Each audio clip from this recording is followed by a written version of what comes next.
This is why things feel personal. A comment that is small has the ability to throw off your whole day. And it's not because the comment itself is big, but it's because the foundational identity hasn't been built.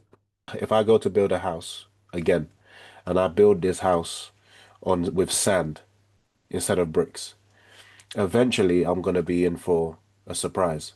Not your fault up until this moment because now you've heard this.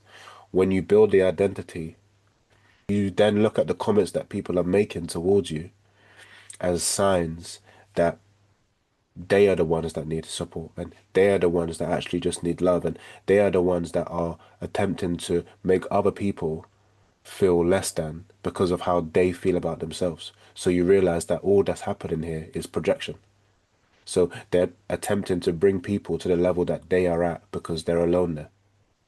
So then the whole scenario flips because you realize that they're not actually attacking you, they're actually asking for help and they might not even be aware of it. So that doesn't mean that your job now is to try and attempt to save people because you can't do that. But it's to actually make you aware of the fact that it's never been about them and it's been about you this whole time.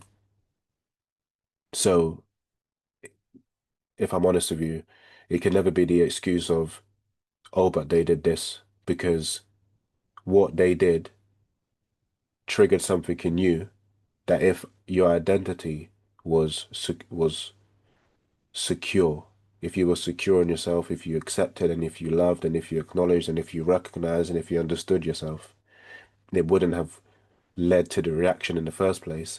And as we spoke about reactions anyway, you now know that we shouldn't be reacting. We should be sitting and being present with ourselves so that we can make a decision.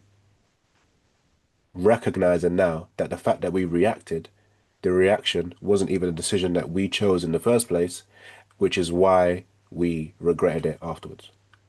So it's a whole cycle, this framework, this whole thing is a flow.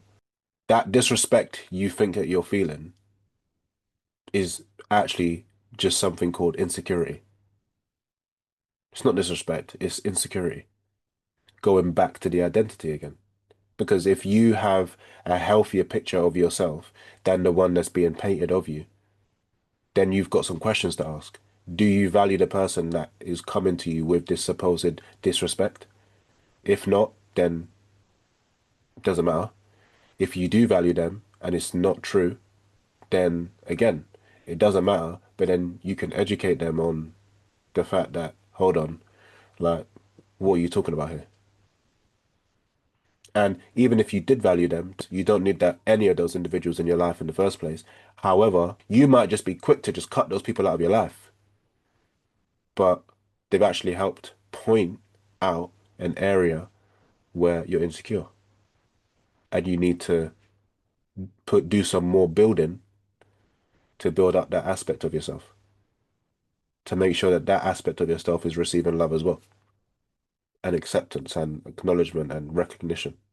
All these moments and all these times where you're reacting and you're just giving out your energy and all these different types of things is a waste of time. And if you actually think about all the different occasions where you have given in to the disrespect and the comments, and now understanding that all it was pointing to was an insecurity, like they were actually helping you out without them knowing it, because it's not something that they are aware of in the first place. Their whole agenda and goal may be just to annoy you and to trigger you. But now that you understand, they were actually helping you out. If you have a high and good self-perception of yourself, self-worth, what are you defending? And who are you defending it for? Like, what is the purpose of you defending?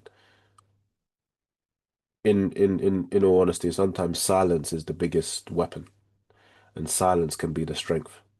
You don't need or I don't need to give you a response.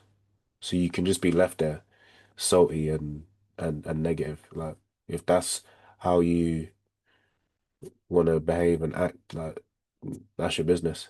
but I don't need to respond to you.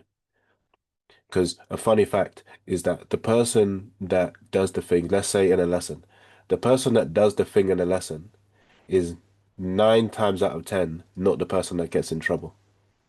The person that gets in trouble is the one that reacts. Because by the time the teacher turns around or whatever, it's the reaction that gets the person in trouble.